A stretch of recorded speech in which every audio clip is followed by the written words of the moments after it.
ជេអាណិតឲ្យសម័យព្រោះអីរូបខ្ញុំអាណិតប្រពន្ធខ្ញុំទៅត្រូវបងខំឲ្យយកប្រពន្ធ6ប្រពន្ធទី1សំដីក៏ស្រួយហើយរិះខាងរែងហើយអូនចំជាល្អរៀងចង់វាក់ខ្នំវែងពូកែដើរលេងទុកឲ្យដើរតាក់មួយប្រពន្ធទី2អូនឈ្មោះណារីទុកឲ្យចាំផ្ទះហើយឈ្មោះក្រៅហៅផលមិនដើរលេងទេតាទុកឲ្យចាំផ្ទះធ្វើម្ហូបឆ្ងាញ់ជាងគេប្រពន្ធទី3ឮឈ្មោះហើយភ័យអូនឈ្មោះបុនណាអើយតែដើរលេងជ្រុលមុខក្បាលនឹងវែងឆាមិនឲ្យទៅណាបងទុកឲ្យកោខ្យល់ប្រពន្ធទី4ចូលចិត្តធ្វើខ្លួនហើយល្អអស្ចារ្យឈ្មោះក្រៅហាក់ស៊ីបឈ្មោះបថៅផល្លាចូលចិត្តបៀស្រាបងទុកឲ្យកោះជុលប្រពន្ធទី5បងអូនជួយចាំគឺឈ្មោះនាងពៅហើយស្គាល់បងស្គាល់បូនហើយស្គាល់ខុសត្រូវមកមិនដែលក្រញើទុកឲ្យទទួលភ្ញៀវ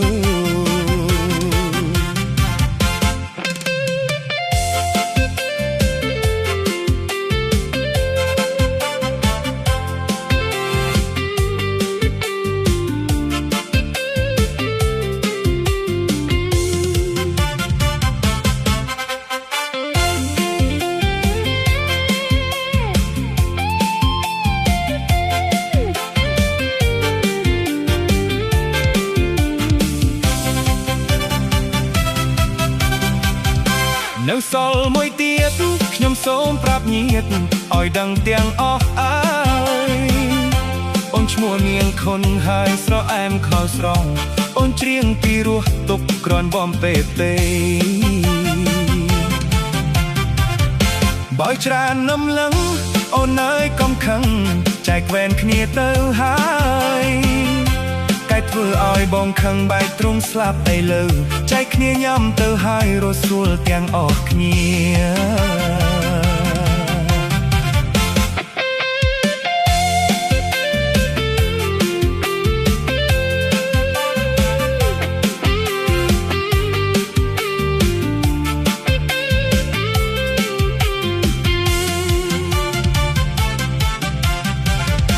អូម៉ែអើយម៉ែកុំស្ដីជេអាណិតឲ្យសម័យព្រោះអីរូបខ្ញុំអាណិតប្រពន្ធខ្ញុំទៅត្រូវបងខំឲ្យយកប្រពន្ធ6ប្រពន្ធទី1សំដីក៏ស្រួយហើយរិះខាងរែងហើយ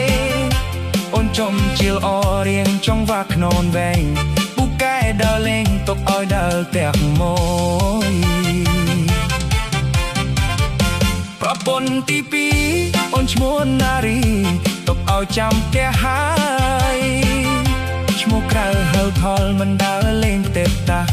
ទុកឲ្យចាំផ្ទះធ្វើម្ហូបឆ្ងាញ់ជាងគេប្រពន្ធទី3ឮឈ្មោះហើយភ័យអូនឈ្មោះបុនណាអើយតែដើរលេងជ្រុលមុខក្បាលនឹងវែងឆាមិនឲ្យទៅណាបងទុកឲ្យកោខ្យល់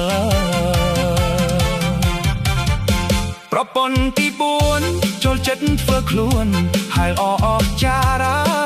យឈ្មោះក្រៅហាក់ស៊ីឈ្មោះបថៅផល្លាចូលចិត្តបៀស្រាបងទុកឲ្យកែជុល